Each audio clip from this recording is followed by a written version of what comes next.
já foi perseguido, proibido e teve os seus livros queimados em praça pública. Quem não o conhece pensa tratar-se de uma arte mística. Tomam-no por um conjunto de poderes ocultos, práticas mágicas, supersticiosas, até de feitiçaria. Não são poucos os que o confundem com mais uma forma de ludibriar os incautos e desesperados.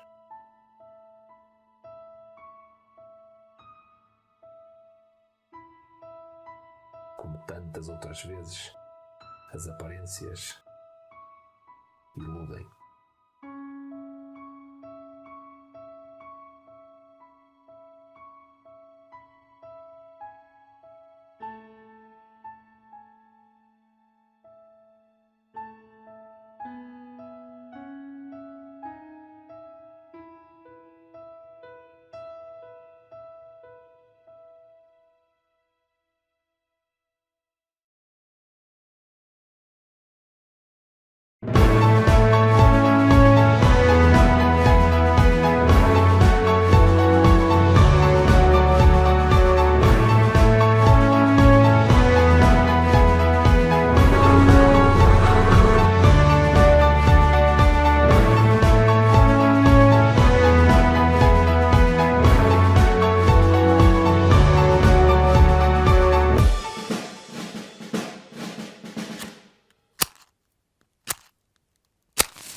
Olá!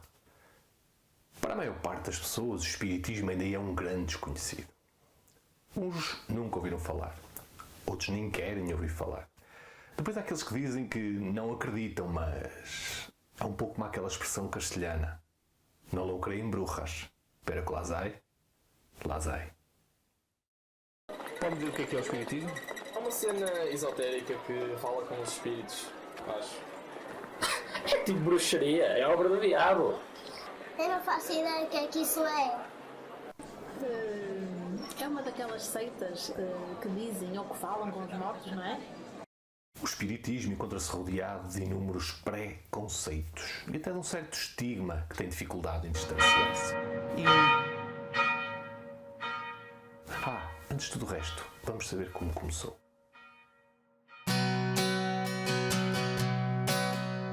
O espiritismo nasceu no século XIX, em Paris, às mãos do educador francês Hippolyte Léon Denisard Rivail. Durante a febre das mesas girantes que entretinham a nada da sociedade parisiense, Rivail estudou e investigou o fenómeno. Comprovando que eles eram reais, tendo como causa as almas daqueles a quem chamavam de mortos, ele aceitou trabalhar em parceria com eles sob o pseudónimo de Allan Kardec, na tarefa de revelar e aprofundar uma realidade que se encontrava latente, mas que teimava em permanecer obscura. Desse trabalho resultaram as obras que ainda hoje são os alicerces em que assenta o espiritismo. Allan Kardec não foi um secretário dos espíritos.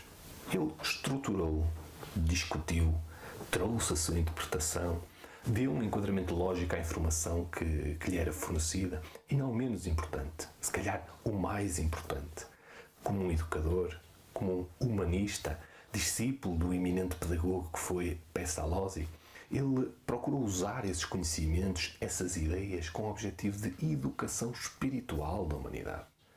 Procurando usar uma linguagem própria da didática, procurando sensibilizar a alma, mas também a razão, procurando usar a linguagem dos sábios, a simplicidade. Mas quais eram essas ideias fundamentais? A crença em Deus, como inteligência suprema e causa primeira de todas as coisas. A imortalidade da alma, reconhecendo que a vida não se extingue pela morte do corpo. A reencarnação, a ideia de que somos um espírito viajante dos tempos que já viveu muitas outras vezes em situações particulares e que as experiências e relações acumuladas nessas vidas continuam a influenciar inconscientemente esta em que nos encontramos. A crença na mediunidade, sendo ela a capacidade de, sob algumas condições, ser possível que os espíritos se comuniquem connosco e nos influenciem de alguma forma. A lei de causa e efeito, como uma forma sublime de educação e crescimento, em que vamos colhendo da vida aquilo que fomos semeando. a pluralidade dos mundos habitados, acreditando que existem outros globos habitados por outros espíritos em diferentes condições evolutivas. Espiritismo e mediunidade não são sinónimos. Mas durante muito tempo, e ainda hoje isso acontece, o espiritismo foi confundido com a mediunidade. Foi confundido com a prática de troca de favores com a espiritualidade. Foi confundido com muitas outras coisas que não tinham nada a ver com o espiritismo. Porque, em sua essência, o espiritismo procura incentivar a prática de uma religiosidade natural. Uma espiritualidade sem rituais, sem sacerdotes, sem castigos, sem recriminações nem discriminações. Que levar uma forma de relação íntima com Deus. Como é que ele faz isso? Procurando incentivar ao conhecimento, à educação, à sublimação íntima como passos sustentados na direção do bem-estar pessoal e da evolução espiritual.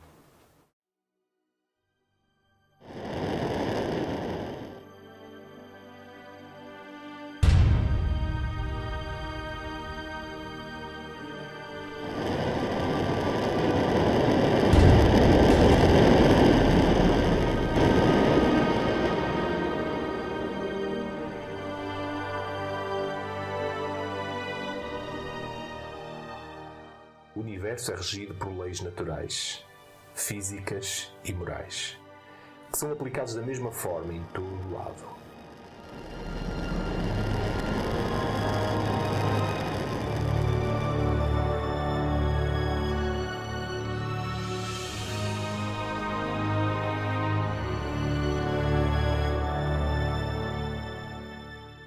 No planeta Terra, ou em qualquer astro da galáxia Andrómeda, as leis são as mesmas.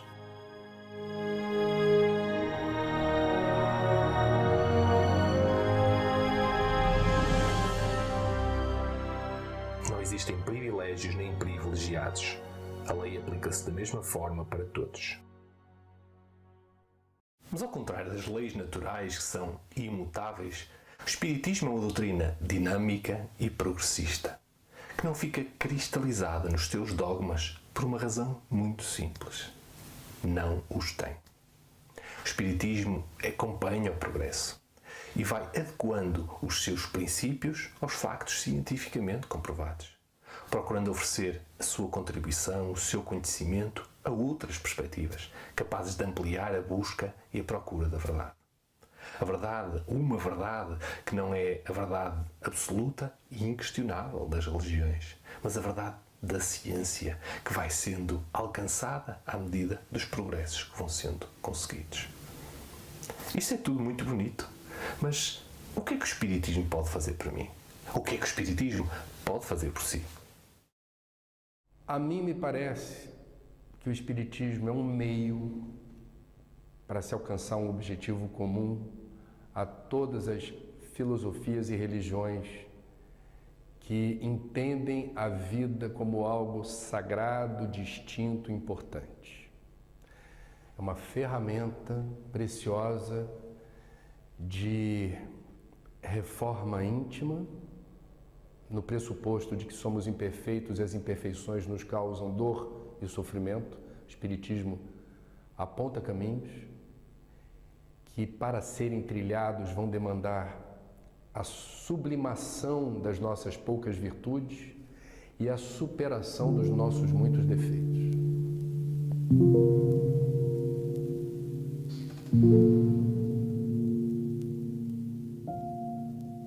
A partir de uma perspectiva mais abrangente do que é a vida, o Espiritismo é uma doutrina de educação para a liberdade. Uma doutrina de libertação. O Espiritismo é otimista, tem sempre na ponta da língua os conceitos de aprendizagem, progresso, liberdade e evolução. O Espiritismo consola, esclarecendo, faz crescer, educando, não controla, liberta, não cria vítimas, responsabiliza, não acusa, compreende. Ele vem mostrar que andamos a viver abaixo das nossas possibilidades. Vem mostrar que há muito tempo que vivemos muito abaixo do que podemos e do que somos capazes. De alguma forma, ainda somos escravos. Escravos de hábitos perigosos que nos fazem reagir da mesma forma hoje como fizemos há séculos. Hábitos que nos empurram para a repetição de velhos padrões comportamentais, sofrendo as suas consequências aqui e do outro lado da vida.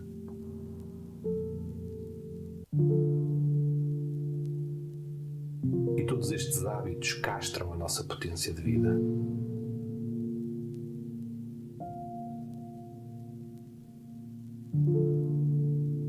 Limitam-nos, constrangem-nos.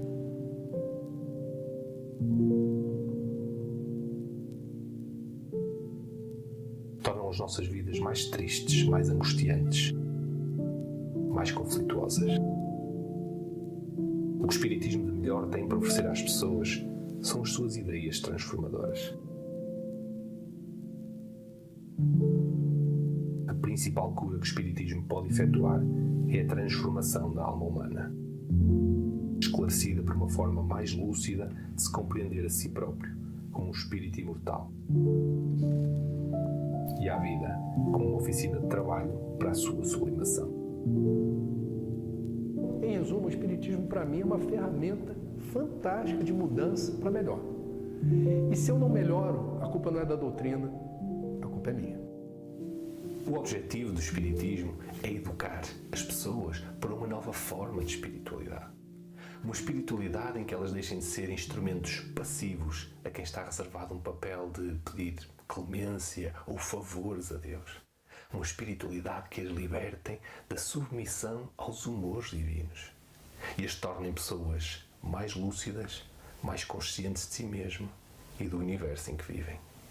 Dessa forma, elas ficam muito mais capazes de entenderem, de compreenderem melhor as vicissitudes a que estão sujeitas, de tomarem melhores decisões e viverem melhor.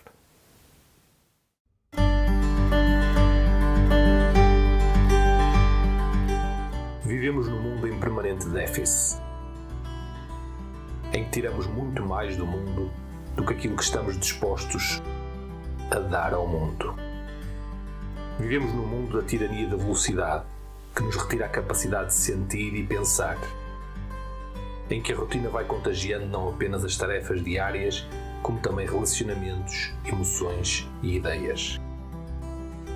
Vivemos num mundo que conspira diariamente para nos fazer sentir impotentes, que nos quer fazer acreditar que nada vale a pena e não tem significado. Um mundo dominado pelas doenças mentais que, na sua maioria, são resultado de uma vivência desadequada na relação consigo, com os outros e com a vida. Um mundo em que cada vez mais pessoas sentem um desfazamento intransponível entre o que vivem e o que poderiam ter vivido, entre o que fazem e as suas potências de vida.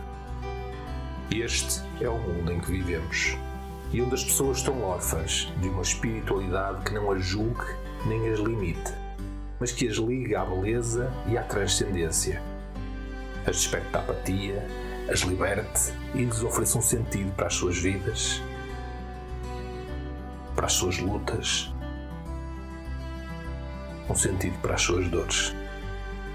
Uma espiritualidade que as não obrigue nem as proíba, mas que as ajude a ver aquilo que elas não sabem ou não querem ver.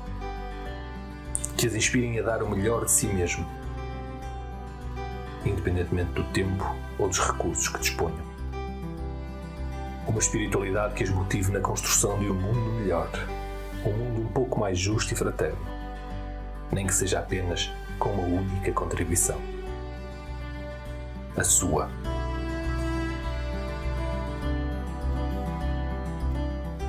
A construção desta espiritualidade é o objetivo fundamental a que se propõe o Espiritismo.